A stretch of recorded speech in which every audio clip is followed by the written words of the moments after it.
Hello dear friends, नमस्कार, जय हिंद, जय भारत।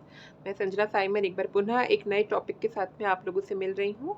और आज संडे का दिन है, आपको पता है मैं संडे को चर्च जाती हूँ तो अच्छी ड्रेस पहनती हूँ। आज भी मैंने ये साड़ी पहनी है जो मेरे भाई नितिन ने मुझे दी थी। नितिन जो पटेल नगर में रहते हैं, ये रक्षाबंधन में उन्होंने मुझे गिफ्ट दिया है और आज भाई दूज है और मैंने अपने भाई की दी हुई ये प्यारी सी साड़ी को वेयर करा है। बहुत सुंदर साड़ी है।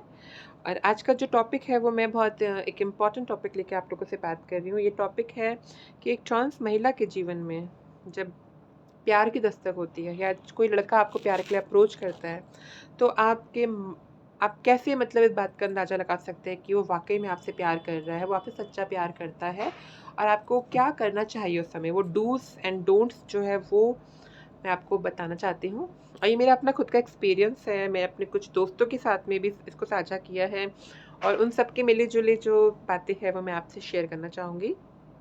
तो बताना चाहती हूँ आपसे कि देखिए, जब एक ट्रांस समाज में कमिंग आउट करती है तो उसको बहुत सारे लोग मिलते हैं अप्रोच करने के लिए।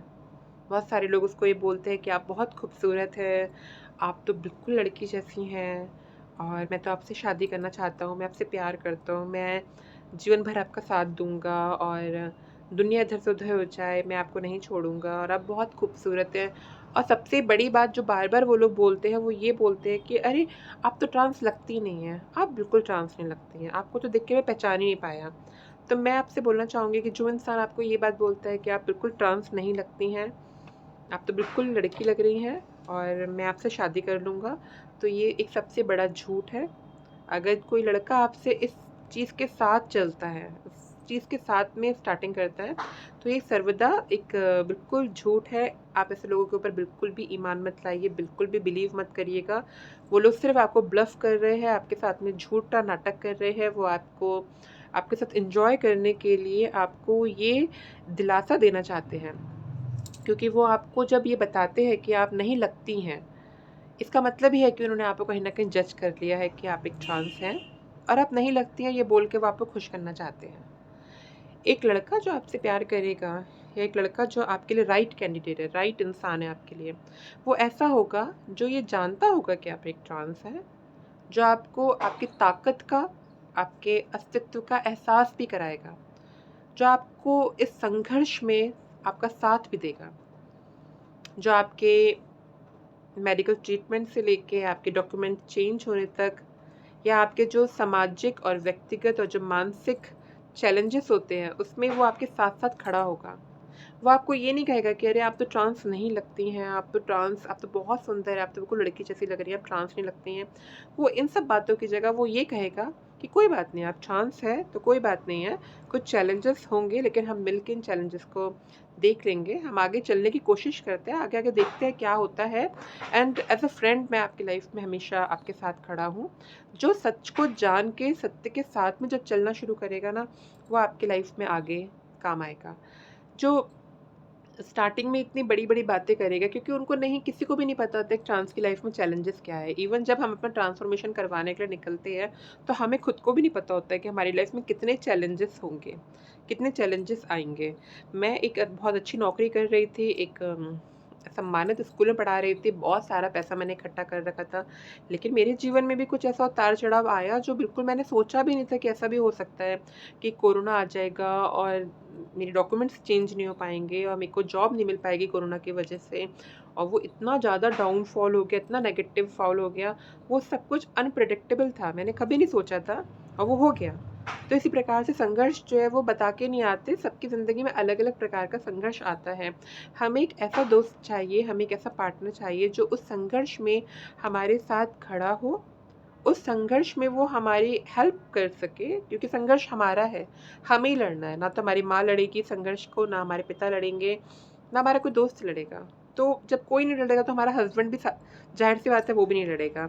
हमें खुद ही संघर्ष की लड़ाई को लड़ना होगा और हमें एक ऐसा बंदा चाहिए जो कि हमें हमें हमेशा मानसिक तौर पे स्ट्रॉन्ग रखे, हमें ये बात का एहसास कराए कि हम ओवरकम कर सकते हैं उन संघर्षों के माध्यम से। जो ये बोले कि I know that you are a transgender person, you are trapped in a wrong body and I am here to help you. वो आपको हर संभव मदद करने के लिए खड़ा रहे और आपके सच को जानने के साथ में। सच से भागना और ये बोलना कि आप नहीं लग रहे हैं, ये बिल्कुल झूठ है, क्योंकि कहीं न कहीं कुछ ना कुछ ऐसा होता है जो कि लोगों को बता देता है कि हाँ, the person is a transgender person. और मुझे लगता है छुपाने वाली कोई बात भी नहीं होती है, क्योंकि हम जिस यू नो बायोलॉजिकल एनाटॉमी में पैदा हुए होते हैं, कहीं न कहीं वो रिफ्लेक्ट करती है किसी न किसी तरीके से। अगर वो नहीं भी करती है तो मुझे लगता है कि छुपाने वाली तो कोई बात ही नहीं है। जो सत्य है और सत्य के साथ में जीना एक ज़्यादा बेहतर बात है, क्योंकि सत्य अपनी लड़ाई को खुद ही लड़ लेता है। अगर हम सत्य बोलेंगे तो हम लोग स्वतः ही विजयी हो जाते हैं। लेकिन हमारे को ऐसे झूठे वादे करने वाले लोगों से बचना चाहिए जो कि हमें सेक्स टॉय समझते हैं और वो सोचते हैं कि इनकी थोड़ी तारीफ़ कर देने से ये हमारे साथ में एन्जॉय करने के लिए रेडी हो जाएँगी और हम इनके साथ में चीट कर सकते हैं। तो हमें ऐसा व्यक्ति नहीं चाहिए। बेशक हमें वो प्यार करने वाला व्यक्ति चाहिए जो हमारे पिता के समान हो, जो हमारे भाई के समान हो, जो हमारे बेस्ट फ्रेंड के समान हो, जिसके अंदर केयर हो, जिसके अंदर ममता हो, जिसके अंदर अपनापन हो, जो हमें छोड़ के भागने वाला ना हो, जो हमारे संघर्ष को जानता हो, जो हमारे संघर्ष को समझ रहा हो, जो इस सच के साथ में हमें स्वीकार करने को तैयार हो कि yes you are a transgender person and I know it. And what's wrong if you are a transgender person? कोई भी हो सकता है, इसमें कोई बहुत बड़ी बात नहीं है। और वो आपको एक्सेप्ट करे, आपको प्यार करे और आपको जैसे आप है वैसे ही आपको स्वीकार करे। और दूसरी बात ये है कि जब हमें पता है कि हम एक गलत बॉडी में पैदा हुए हैं, हम एक ट्रांसफॉर्मेशन की लाइफ में है, तो हमें भी अपने आप को आचरण की दृष्टि में बहुत ही सलीकेदार रखना होगा। हमारी फैमिली, हमारी सोसाइटी, जितना हम उसके मानकों में खरे उतरेंगे, उतनी हमारी लाइफ बेटर हो जाएगी। मैंने देखा है कुछ ट्रांसजेंडर बहनें जो होती हैं, वो जब धीरे-धीरे जैसे ही उनका ट्रांसफॉर्मेशन स्टार्ट होता है, तो वो कुछ ऐसे फैसले ले लेती हैं, कुछ ऐसी उनके डिसीजंस होते हैं जो उनको आगे चल के बहुत नुकसान देते हैं, या वो उस चीज़ में ट्रैप्ड होना शुरू हो जाती हैं। जैसे कि अपने शरीर का अंग प्रदर्शन करना, जैसे कि अपना शरीर दिखा के किसी के प्यार को पाने की कोशिश करना, जैसे कि ये दिखा के कि हम बहुत खूबसूरत हैं, बहुत सारे लड़कों को इनवाइट करना, या फिर सेक्स की दुनिया में चले जाना। ये सब चीज़ें ऐसी होती हैं जहाँ से बाहर निकलना बहुत मुश्किल हो जाता है। तो मुझे लगता है हमें अपने ट्रांसफॉर्मेशन के टाइम पे प्यार मोहब्बत से बच के अपने करियर की तरफ ध्यान देना है, अपने पैरों में खड़ा होना है, अपनी खूबसूरती को और अपने वुमनहुड को और नर्चर करना है और उसको सलीके से सँवारना है।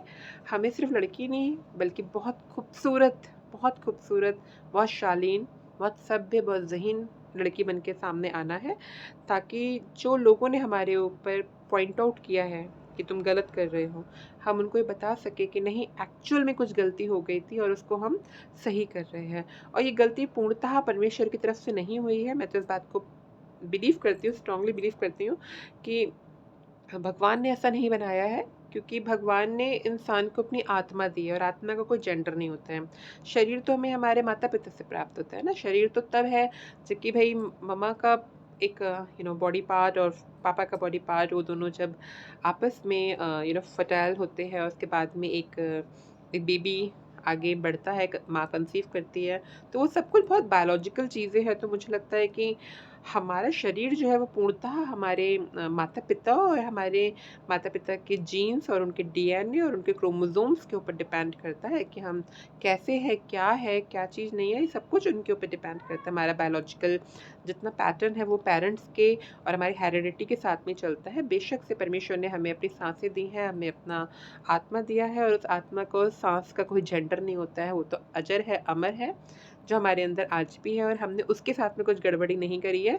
एक प्रॉब्लम है जिसको हमने सॉर्ट आउट करा है और अब हम एक अच्छी ज़िंदगी जी रहे हैं। ये हमें ज़रूर समाज को दिखाना चाहिए। आपको कोई बीमारी होती है, आपको कोई परेशानी होती है, तो भी आप डॉक्टर के पास जाते हैं, उस बीमारी से अपने आप को निजात दिलाते हैं, चंगे होते हैं और फिर आप एक भली ज़िंदगी जीते हैं। तो इसी प्रकार से एक ट्रांस पर्सन जो होता है वो अपनी इस प्रॉब्लम को सॉर्ट आउट करता है। इसमें कहीं से कहीं तक ये नहीं है कि हम प्रकृति के खिलाफ है, गॉड के खिलाफ है, बिल्कुल भी नहीं। हम तो गॉड के ओबीडिएंट चिल्ड्रन हैं, गॉड के ओबीडिएंट डॉटर्स हैं, और जो हमारी प्रॉब्लम होती है हम उसको सॉर्ट आउट करते हैं, उसके बाद में एक अच्छा जीवन जीते हैं, एक भला जीवन जीते हैं जो प्रभु भी चाहता है कि हम जिए। मैं आपको उत्साहित करना चाहती हूँ कि जब हमसफ़र चुनें तो ऐसा हमसफ़र चुनें जिसके साथ में बात करने से पहले आपको सोचना ना पड़े कि यार मैं कौन-सी कॉमर्शियल बात करूँ, कौन-सी डिप्लोमेट बात करूँ, कौन-सी ऐसी बात करूँ जो उसको पसंद आए। आप उसके साथ सहज होने चाहिए। उसके साथ वैसे होने चाहिए जैसे आप हैं, और उसको आपके जिस्म से प्यार नहीं होना चाहिए और आपको उसके पैसे से प्यार नहीं होना चाहिए। आप लोग अपने प्यार के जो मानक हैं, उनको लालच से बचा के रखें। बेशक वो शरीर का हो, चाहे और किसी वर्ल्डली चीज़ों का हो, क्योंकि जब बुनियाद ही गलत चीज़ों पे होगी तो शायद वो इमारत भी कहीं न कहीं लड़खड़ाने लग जाएगी। और बहुत जल्दी में फ़ैसला मत लीजिएगा, बहुत सारे लोग मिलेंगे जो कि आपकी खूबसूरती की तारीफ़ करेंगे, और आप खूबसूरत हैं तो आपको किसी के सर्टिफ़िकेट की ज़रूरत नहीं है। You are beautiful, you know it, that's it. आपको एक ऐसे बंदे की ज़रूरत नहीं है जो आपकी खूबसूरती की तारीफ़ करे, बल्कि आपको एक ऐसे बंदे की ज़रूरत है जो आपके संघर्ष में आपके साथ खड़ा हो, आपका मजबूत सहारा बन के आपके साथ खड़ा हो, और जो आपके सत्य को जान के आपको स्वीकार करने के लिए तैयार हो। जो आपके संघर्ष में आपके बिल्कुल कंधे से कंधा मिला के कहे कि हाँ ठीक है, मैं जानता हूँ कि ये सच है और मैं सच का सामना करने को तैयार हूँ। तो होते-होते जो प्यार हो जाए उस प्यार की तरफ आगे बढ़िएगा, और उस प्यार को बाय कर दीजिए, टाटा कर दीजिए जो अचानक से हो जाता है और जिसमें स्टार्टिंग में बहुत सारी तारीफ़ होती है, बहुत सारी, क्योंकि मैंने खुद ये महसूस करा है कि जो इंसान आपकी बहुत तारीफ़ करता है, वो बहुत जल्दी आपको छोड़ के भूल जाता है। जो आपकी कम तारीफ़ करेगा, आपको समझने की कोशिश ज़्यादा करेगा, वो रिश्ता हमेशा आगे तक टिकेगा। तो एक अच्छी दोस्ती के साथ में अपने रिश्ते की शुरुआत कीजिए, और दोस्ती को फिर धीरे-धीरे, धीरे-धीरे आप आगे बढ़ाइए, ताकि ना उस इंसान को शिकायत हो आपकी सच्चाई से, ना आपको शिकायत हो उसके किसी भी व्यवहार से। एक-दूसरे को समझने का, जानने का मौका दीजिए, और इस प्रकार की झूठी-झूठी बातों से तो बच के रहिए कि आप ये हैं, आप वो हैं, आप वो हैं, आप ये हैं। क्योंकि बहुत सारे लोग आज के समय में ऐसे ही बातें बोलते हैं जो कि भ्रमित करते हैं और जो हमारे साथ में हमारा शोषण करना चाहते हैं। इन्हीं शब्दों के साथ में मैं अपने वीडियो से विराम लेती हूँ। जय हिंद, जय भारत, शालोम, जय यीशु मसीह की।